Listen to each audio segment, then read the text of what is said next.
Hi everyone. ఈరోజు salary ఎంప్లాయీస్కి complete tax guidance.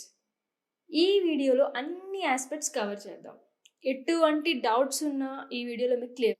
Employees యొక్క మెయిన్ ఇష్యూ టీడీఎస్. టీడీఎస్ ఎంత కట్ అయిపోతుంది, తిరిగి రిఫండ్ వస్తుందో రాదో తెలియదు, అసలు ఎందుకు అంత కట్ అవుతుంది, నెక్స్ట్ ఇయర్ నుంచి ఇంత కట్ అవ్వకుండా ఉండాలంటే ఏం చేయాలి, ఇలాంటి డౌట్స్ చాలామందికి ఆల్మోస్ట్ అందరికీ ఉంటాయి. యాక్చువల్లీ టీడీఎస్ ఎలా డిడక్ట్ చేస్తారు, ఏ బేసిస్ మీద డిడక్ట్ చేస్తారు? టీడీఎస్ డిడక్ట్ చేసేది నార్మల్ ఇన్కమ్ ట్యాక్స్ రేట్స్ ప్రకారమే. దానికి స్పెసిఫిక్ పర్సంటేజ్ అంటూ ఉండదు.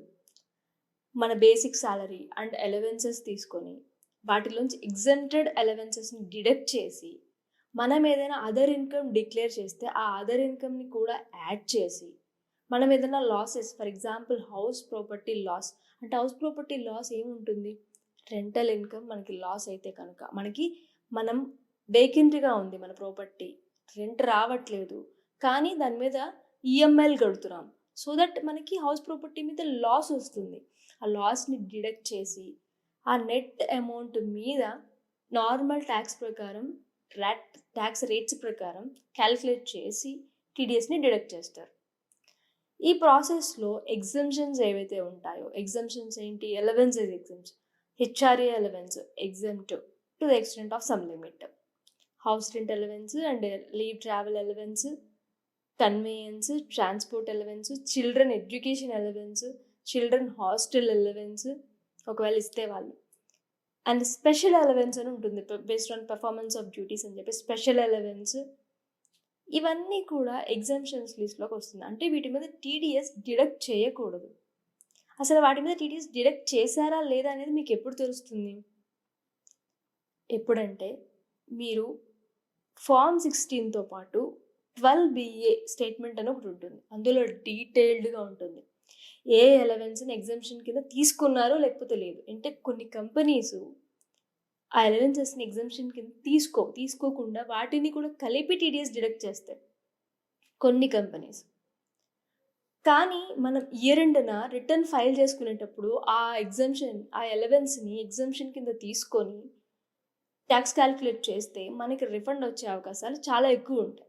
సో మీరు ఫామ్ 16 తీసుకునేటప్పుడు 12BA స్టేట్మెంట్ కూడా అడిగి తీసుకోండి. అందులో డీటెయిల్డ్ అనాలిసిస్ ఉంటుంది, డీటెయిల్డ్ అలవెన్సెస్ లిస్ట్ ఉంటుంది. ప్రతి అలవెన్స్ ఎంత అమౌంట్, దాన్ని మీరు ఎంప్లాయర్ టీడీఎస్లోకి కన్సిడర్ చేశారా లేదా అనేది డీటెయిల్డ్గా ఉంటుంది. సో గుర్తుపెట్టుకోవాల్సింది ఏంటి? Statement 12BA. ఆ స్టేట్మెంట్ని ప్రతి ఒక్కరు ఫామ్ 16తో పాటు అడిగి తీసుకోండి. మీరు కట్ అయిన టీడీఎస్ తిరిగి రిఫండ్ తీసుకోవడం. నెక్స్ట్ డౌట్, సాలరీ ఎంప్లాయీ ఏ ట్యాక్స్ సిస్టమ్ని సెలెక్ట్ చేసుకోవాలి? ఓల్డ్ ట్యాక్సా, న్యూ ట్యాక్సా? For example employer old tax ప్రకారం టీడీఎస్ డిడక్ట్ చేస్తే ఇయర్ ఎండ్న రిటర్న్ ఫైల్ చేసేటప్పుడు న్యూ ట్యాక్స్ సెలెక్ట్ చేసుకోవచ్చా?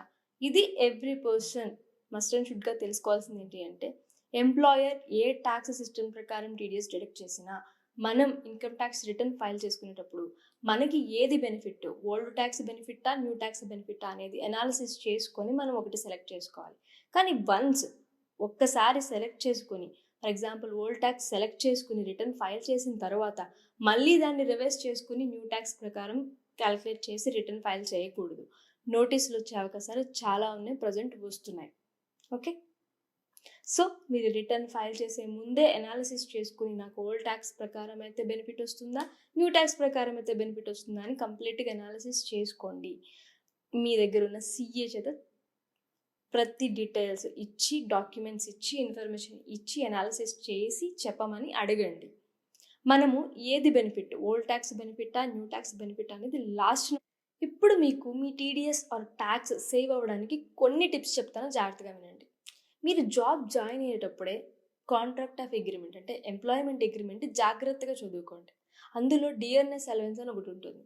DRS allowance should form part of basic salary అని ఉండాలి. ఎందుకు అంటే మీకు హెచ్ఆర్ఏ ఎగ్జంప్షన్ క్లెయిమ్ కానీ, ఎల్టీఏ ఎగ్జంప్షన్ క్లెయిమ్ కానీ, కమ్యూటెడ్ పెన్షన్ క్లెయిమ్ కానీ ఎగ్జంప్షన్ క్లెయిమ్ చేసుకోవడానికి percentage based on basic salary ఉంటుంది.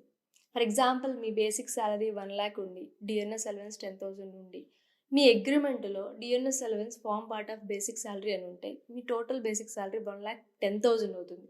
సో పర్సంటేజ్ హెచ్ఆర్ఏ అలవెన్స్ 50%, ఒకవేళ మెట్రో సిటీస్ అయితే కనుక 50% ఆన్ బేసిక్ శాలరీ ఎగ్జామ్షన్ ఉంటుంది. సో 50% ఇక్కడ ఎంత అవుతుంది? 1,10,000 మీద ఎక్కువ అవుతుందో 1,00,000 మీద ఎక్కువ అవుతుందో? సో అలా సేవ్ అవ్వడానికి మీ కాంట్రాక్ట్ అగ్రిమెంట్ అనేది క్లియర్గా చదువుకోండి. ఓకే. అండ్ నెక్స్ట్ వన్, కొంతమందికి సేల్స్ టార్గెట్స్ ఉంటాయి, అంటే కమిషన్ వస్తుందన్నమాట. వాళ్ళు బేస్డ్ ఆన్ టర్న్ ఓవర్ వాళ్ళు చేసిన దాన్ని బట్టి కమిషన్ అనేది ఇంత పర్సంటేజ్, ఫిక్స్డ్ పర్సంటేజ్ అనేది వస్తుంది. ఇది కూడా should form part of basic salary.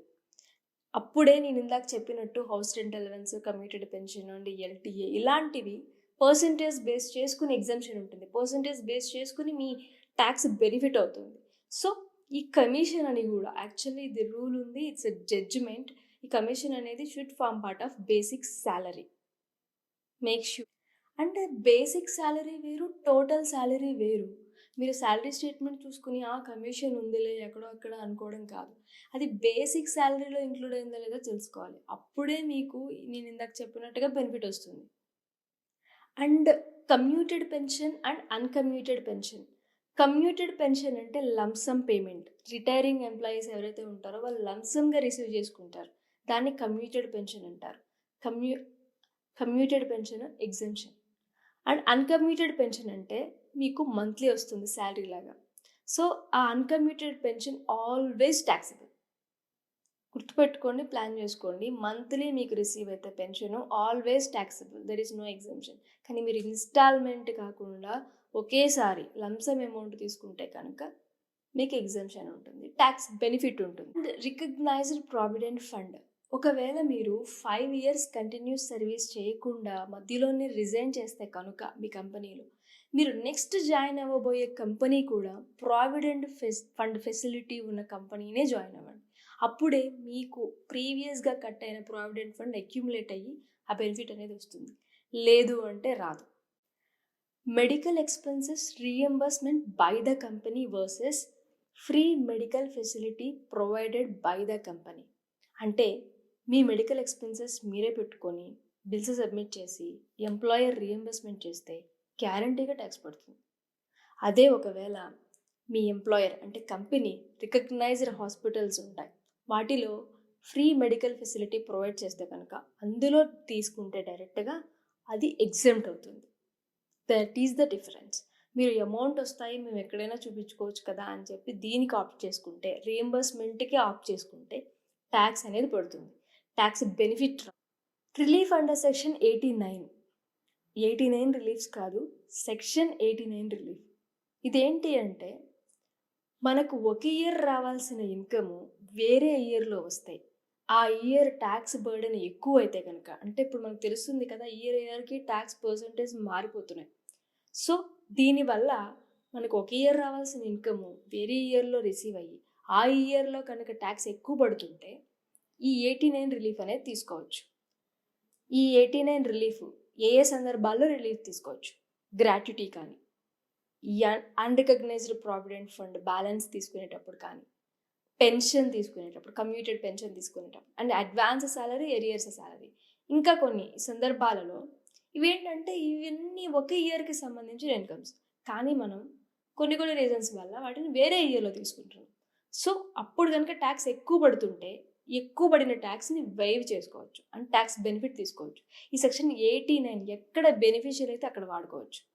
Remember it. Me employer మీకు కొన్ని మూవబుల్ అసెట్స్ అంటే telephone, mobile, computer, laptop, any other gift, movable gift other than car, అవి ఇస్తే కనుక యూజువల్లీ ట్యాక్సిబుల్. కానీ ఇవి 10 years వాడి అంత తర్వాత ఇస్తే కనుక, అంటే 10 years యూజ్డ్ ప్రోడక్ట్ అయితే కనుక it is exempt from the tax. ఎవరైనా సరే మీకు అది రీఎంబర్స్ చేసినా లేకపోతే ఆ ప్రోడక్ట్స్ డైరెక్ట్గా ఇచ్చినా కూడా 10 years ఓల్డ్ ప్రోడక్ట్స్ ఇస్తే అది మీకు ఎగ్జెంప్ట్. నేను రికమెండ్ చేయట్లేదు 10 years వాడేసిన ప్రోడక్ట్స్ తీసుకోమని, బట్ ఇది ఒక బెనిఫిట్ ఉంది అని చెప్పి మీకు 2 కంటే ఎక్కువ హౌస్ ప్రాపర్టీస్ ఉంటే కనుక, అంటే 2 హౌజుల వరకు మీరు సెల్ఫ్ ఆక్యుపైడ్ ప్రాపర్టీగా ట్రీట్ చేయొచ్చు. ఇన్కమ్ ఏమి చూపించక్కర్లేదు, ఇన్కమ్ ఏమి డిక్లేర్ చేయక్కర్లేదు, ట్యాక్స్ ఏమి కట్టక్కర్లేదు. కానీ మోర్ దాన్ 2 హౌస్ ప్రాపర్టీస్ ఉంటాయి, ఎన్ని ఉంటాయి అన్ని రెంటల్ ఇన్కమ్ వచ్చినా రాకపోయినా కూడా డీమ్డ్ రెంట్ రిసీవ్ చేసుకుంటున్నట్టు చూపించి ట్యాక్స్ కట్టాలి. అండ్ మున్సిపల్ ట్యాక్స్ పే చేస్తే తప్ప మీకు డిడక్షన్ రాదు income from house property. Okay, in case మీ ఎంప్లాయర్ కంపెనీ మీ చిల్డ్రన్కి మ్యాక్సిమం ఇద్దరికి ఎడ్యుకేషన్ అలవెన్స్ ఇస్తే per month 100 rupees for each చిల్డ్రన్కి exempt, remaining taxable. Hostel allowance 300 per month, maximum 2 చిల్డ్రన్కి ఎగ్జెంప్ట్, రిమైనింగ్ ట్యాక్సిబుల్. కానీ చెప్పాను కదా రిమైనింగ్ ట్యాక్సిబుల్. కానీ ఇన్ కేస్ మీ ఎంప్లాయర్ కంపెనీ మీ చిల్డ్రన్కి అంటే ఎంప్లాయీ చిల్డ్రన్కి స్కాలర్షిప్ ప్రొవైడ్ చేస్తే, స్కాలర్షిప్ ఇస్తే ఇట్స్ కంప్లీట్లీ ఎగ్జెంప్ట్. దీన్ని మళ్ళీ పర్క్విజిట్ అని చెప్పి ఎంప్లాయీ హ్యాండ్స్లో ట్యాక్సిబుల్ చేయడానికి వీల్లేదు. స్కాలర్షిప్